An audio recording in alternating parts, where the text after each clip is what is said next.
Chers téléspectateurs, vous êtes fâchés. On aime ça. Non, remontez même. Eh, les gens, ils n'ont pas gardé le cœur. On a gardez vos cœurs. C'est justement pour ça qu'on a... C'est justement pour ça qu'on a amené la pensée d'aujourd'hui. Gardez vos cœurs. Eh, non, vous êtes vraiment fâchés. Les messieurs sont fâchés contre le monsieur. Et les dames sont fâchées contre la dame. Ce qui est normal, ce qui est normal. Et puis, les dames sont fâchées contre la dame? Oui. Non, je suis d'accord. Parce qu'elle vit pendant 13...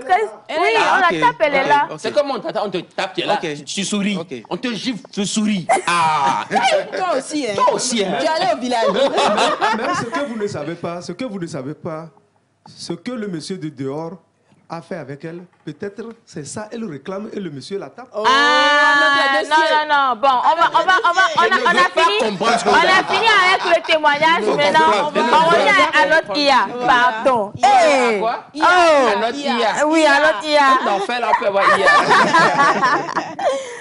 Aujourd'hui, nous allons parler de l'IA, de ses impacts et comment est-ce que nous devons vraiment considérer cette avancée-là sur le monde technologique.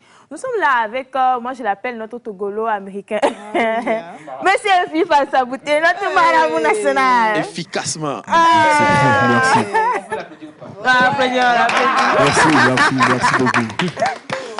Bien, aujourd'hui, on va faire une première partie avec lui. On va apprendre sur l'IA parce que depuis qu'on a eu écho, ou bien on a appris sur l'IA, il y a beaucoup qui ont pensé à ce que leur boulot ne soit plus. Mais aujourd'hui, on apprend qu'il faut faire une collaboration avec cette IA-là. Et quoi de mieux, qui de mieux plutôt pour en parler que monsieur qui est parti à l'extérieur pour en savoir plus et revenir avec un bagage très très lourd pour nous. Alors, non, je ne veux pas être humble. IA là, c'est cri de cœur ou c'est quoi? La première question. Alors, l'IA, quand on entend l'IA, on entend quoi? Bon. Par définition, l'IA, c'est une technologie qui a été créée pour pouvoir permettre à la machine de faire des tâches répétitives qui étaient auparavant faites par l'homme. En français, terre à terre. Vous voyez un peu. Donc, du moment où déjà une IA, ça veut dire intelligence artificielle. Oui. Et quand l'intelligence artificielle arrive à faire des tâches répétitives et qui étaient auparavant faites de façon plutôt répétitive par l'homme, plutôt, généralement, elle est dotée d'un processeur, d'une intelligence pour pouvoir procéder ainsi. Et aujourd'hui, nous avons plusieurs types d'intelligence artificielle. Nous avons les IA génératives qui permettent de générer des images, ceux qui génèrent des textes. Nous avons des bots qui arrivent à converser comme des humains par rapport à ce que vous l'avez inculqué comme connaissance. Et dans d'autres domaines, hein, comme dans le domaine de la médecine, vous avez des IA qui aident les docteurs à pouvoir opérer, par exemple, etc., etc. Ah bon? C'est bon, on a compris la définition? Bien sûr. Apparemment, c'était malade. C'est vaste. C'est vaste. Oui, c'est vaste. Oui. Et c'est normal que les hommes, au prime abord, se disaient menacés, se sentaient menacés, au fait. Mais écoute, quand l'appareil photo est venu même en nouveauté, il y a au moins je crois, 1 ou 2 siècles, je ne me rappelle plus, il y a très longtemps, les artistes se disaient menacés. Tu vois un peu ce que je veux dire? Donc à chaque révolution, il y a toujours des peurs, des freins. Oui. À partir de ce moment où la révolution commence à être démocratisée, vous avez remarqué qu'on commence à comprendre comment fonctionner avec la technologie en question. Vous voyez un peu? Et c'est à partir de là maintenant que vous pouvez maintenant savoir quels sont les métiers qui vont nouvellement déboucher, qui vont pouvoir aider beaucoup de gens. S'adapter. Hein, s'adapter, voilà, c'est ça le terme. Alors, moi j'ai cette question directe. Est-ce que c'est vrai qu'il y a des métiers qui sont menacés par l'intelligence artificielle, si on veut vraiment dire les choses telles qu'elles sont, parce que déjà quand nous prenons les métiers de la voix, on se sent vraiment, en tout cas, menacé par l'intelligence artificielle. Est-ce que c'est vrai, ou bien avec le temps, il y aurait vraiment une collaboration? Qu'est-ce que vous en pensez, étant dans le domaine tous les jours? Je pense que le terme, ce n'est pas vraiment menacé, mais vous l'avez dit, c'est plutôt collaboration. Parce qu'il faudrait repenser les métiers, en fait. Il ne faut pas penser menace, il faut penser opportunité. c'est bien vrai. Aujourd'hui, c'est beaucoup plus répandu à travers le monde de taper du texte et de demander à l'IA de prononcer ça pour mettre ça en voix off dans une publicité. Ça coûte moins cher, c'est beaucoup plus adapté, voilà. Mais ce qui se passe aujourd'hui, c'est que je me suis rendu compte, par exemple, que l'artiste Timbaland a collaboré avec une IA pour proposer sa voix à une application. Donc, vous pouvez écrire des chansons avec la voix de Timbaland. Vous voyez un peu, mais lui, il prend des royalties. Et c'est des nouveaux modèles que beaucoup d'artistes vont commencer à apprendre. Il y aura d'autres business models, hein, ce n'est qu'un parmi tant d'autres. Mais lui, il a trouvé déjà un moyen de rebondir sur l'opportunité. Ça veut dire qu'il a su scaler un peu son business, c'est-à-dire qu'il ne fait plus les mêmes efforts, mais il gagne beaucoup plus. Vous voyez ce que je veux dire? Et c'est ça. Donc, il y aura plein de métiers qui vont juste permettre de pouvoir gagner beaucoup plus tout en travaillant moins, en fait, selon moi. Alors, parlons d'intelligence artificielle. Je donne l'exemple de ce qui est plus répandu, ChatGPT.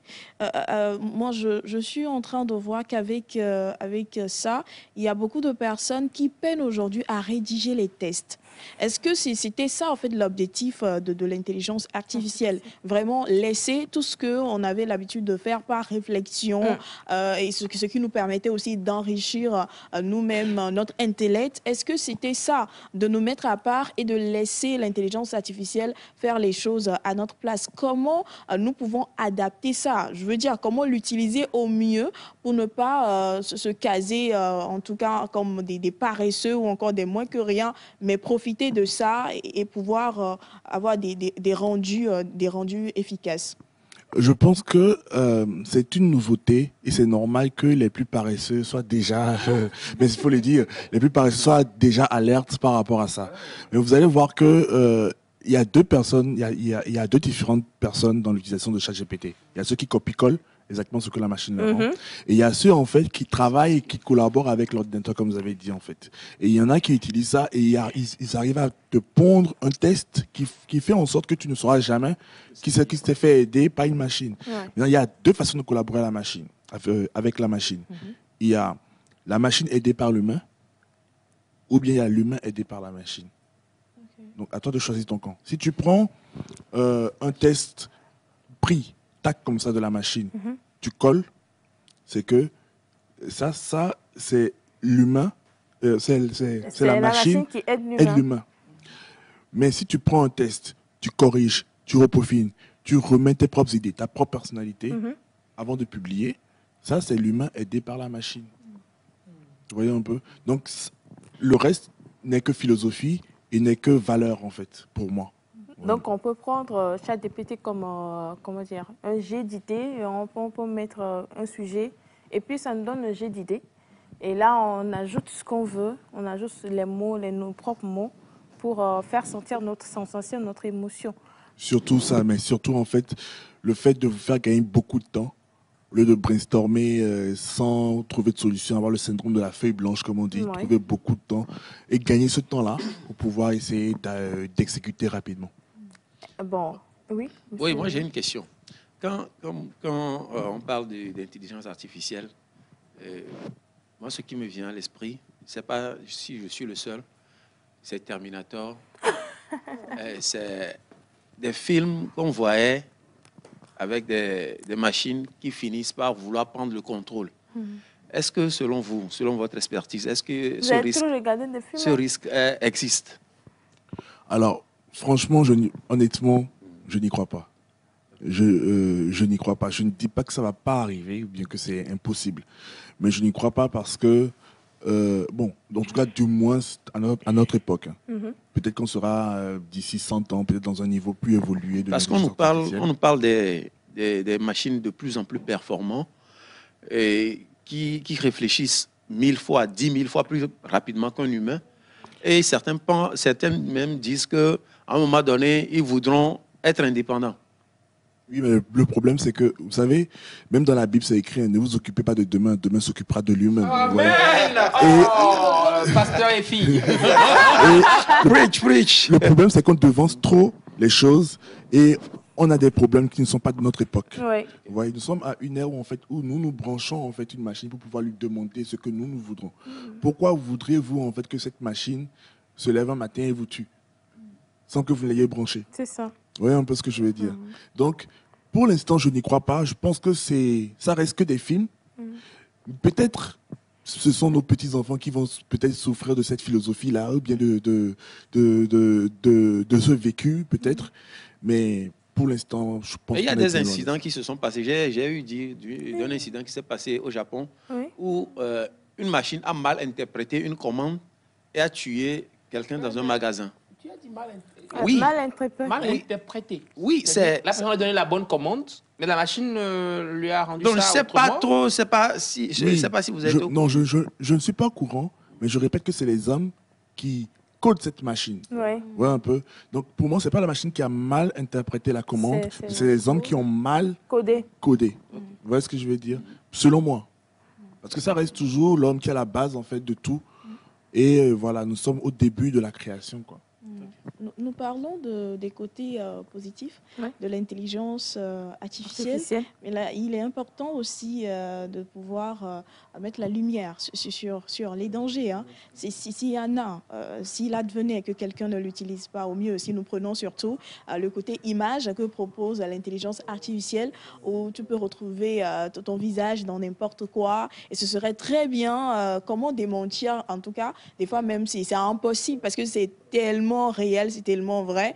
Quels sont les dangers de l'utilisation de l'intelligence artificielle à nos chers amis téléspectateurs, téléspectatrices qui sont vraiment impressionnés par tout ce que l'intelligence artificielle nous permet de faire aujourd'hui? On a même une anecdote parlant de ça. Une fois, il y a, je crois que c'était un journal de la télévision mère qui a quelqu'un qui avait pris et puis il avait fait une pub avec. Voilà. Et c'était pas vraiment joli. Une journaliste au journal de 20 heures qui Oui. fait la pub d'un produit. Oui. Et c'était pas du tout C'était joli. quelque chose de... C'est généré par l'IA. IAtisé. Ouais, c'est hiatisé. Si on peut dire ça comme ça. Déjà, je pense que il faut sensibiliser beaucoup les gens. Ouais. Il faut sensibiliser beaucoup les gens, surtout le réseau de nos mamans sur WhatsApp, pour que elles ne fassent ou ils ne fassent pas circuler des fausses informations. Il y a ça avec beaucoup de gens. J'ai même vu pour Alain Foucault. Oui. J'ai vu pour beaucoup de personnalités, en fait. Et c'est très bon pour nous jeunes, c'est très facile, en fait, de comprendre que ça, c'est pas la bouche même qui est en train de remuer et tout ça. Mais c'est pas évident pour tout le monde. Donc, je crois que c'est la sensibilisation et il faudrait avoir surtout des campagnes de sensibilisation. Pour moi, ce sera le grand combat de notre époque, des campagnes de sensibilisation pour éviter que ça fasse encore plus de ravages. Parce qu'après, c'est pour entraîner des dépenses sur des produits qui sont des faux produits, sûrement. Et après, causer encore d'autres problèmes. Parce que si vous êtes une personnalité, on prend votre image pour pouvoir recommander un produit. Ce qui s'ensuit, vous savez tout comme moi. Vous voyez un peu. Donc, c'est surtout cette sensibilisation-là, cet apprentissage, renaître de nouveau, trouver des solutions pour pouvoir aborder les gens. On parle, oui. Comment savoir? Donne-nous un ou deux tuyaux, parce que comment savoir que ça c'est du faux, par exemple? Vous avez parlé des lèvres. Quelles sont les astuces? Bon, déjà, vous allez voir que c'est pas naturel. Les yeux ne bougent pas de la même façon. La bouche, souvent il y a des petits glitches entre la On bouche dit et aussi les qu'au joues. niveau des doigts, c'est pas C'est simple. ça, c'est pas... Parce qu'on peut vous prendre en photo aujourd'hui et mettre dans l'IA et vous faire parler un autre test. Et vous allez réagir exactement comme vous réagissez avec vos actions, votre façon de bouger, etc. C'est possible aujourd'hui. Et vous pouvez même parler dans d'autres langues. Vous voyez un peu? Oui, nous sommes déjà à ce niveau-là. Et ça ne coûte pas grand-chose. Hein. À peine avec 40 000 francs, vous pouvez déjà trouver ces services-là disponibles sur Internet. Oui, ça ne coûte pas grand-chose. Ah oui? Oui, à peine 50 €. C'est pour vous dire un peu le problème dans lequel nous sommes. Vous voyez un peu? Et il faudrait juste faire comprendre aux gens que peut-être il faudrait remettre en question les vidéos que vous voyez pour savoir si c'est vraiment cette personne. Moi, j'ai vu une vidéo où quelqu'un s'est fait appeler par sa maman qu'elle est dans le métro et qu'elle a besoin d'argent pour sortir et tout ça, avec la même voix de la maman, les mêmes intonations, mais c'est délire en fait. Ouais, un peu. Donc, il a eu le réflexe d'appeler sa mère. Notre numéro, là, voilà, pour confirmer. Voilà. Oui. Donc, vous avez parlé tout de suite de chatbot et moi, j'aimerais rebondir sur la question de Monsieur Ama. Il y a récemment dans un pays un enfant de 14 ans qui s'est donné la mort tout simplement parce qu'il discutait avec un chatbot et qu'il a encouragé à venir le rejoindre. Donc, par rapport à cela, est-ce qu'il y a des mesures qui sont prises pour des adolescents ou les enfants par rapport à l'IA? Et ma question suivante est... j'ai entendu dire comme quoi, étant donné que les scientifiques ne maîtrisaient pas forcément l'avancée de l'IA, non pas attendraient, mais ils voudraient en fait stopper les travaux en attendant de voir comment est-ce que ça va avancer. Est-ce que c'est une rumeur ou sinon pourquoi? Ben, je dirais que les travaux ont repris. Hein. Ce n'est plus d'actualité. Ce n'est plus d'actualité. Vous savez, je crois que Elon Musk, qui fait partie des personnes les plus riches de la Terre, récemment, il a 440 milliards de dollars. Et quand vous arrivez à ce niveau-là, justement, qu'est-ce qu'on fait avec ça? On fait des recherches très avancées dans des domaines où l'humain normal ne pense pas encore. Vous voyez ce que je veux dire? Dans ces niveaux-là, si tu t'ennuies pas, c'est que vraiment, tu es obligé de faire des recherches très avancées pour pouvoir explorer encore plus le potentiel humain ou l'univers. Tu vois un peu ce que je veux dire? Donc, je ne pense pas que les travaux se sont vraiment arrêtés.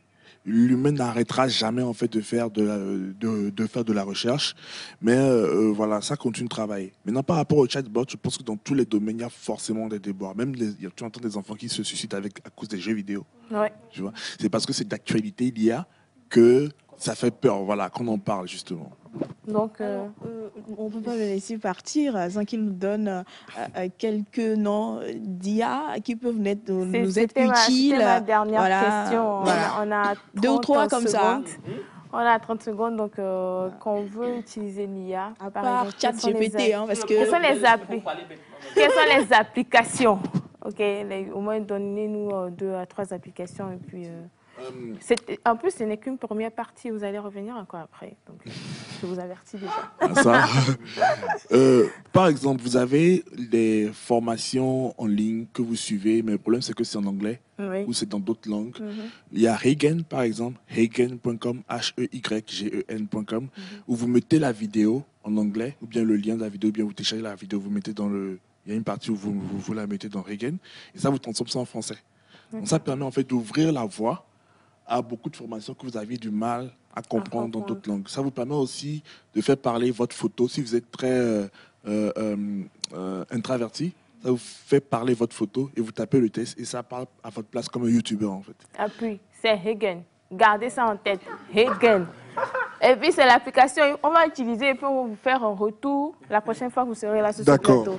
Merci beaucoup, monsieur Fissa Bouté. Pour ceux qui veulent bien rentrer en contact avec vous, numéro de téléphone 90 98 20 24. 90 98 20 24 pour contacter notre marabout national Fissa Bouté. Oui, notre marabout. Merci à tous ceux qui nous ont suivis aujourd'hui. C'était avec un honneur et un plaisir immense qu'on était là. Et on vous aime, on vous adore. Merci pour tous ceux qui sont intervenus durant les témoignages. On vous donne rendez-vous demain matin et restez sur la chaîne même pour suivre tout ce qui se passera après. Bisous, à demain.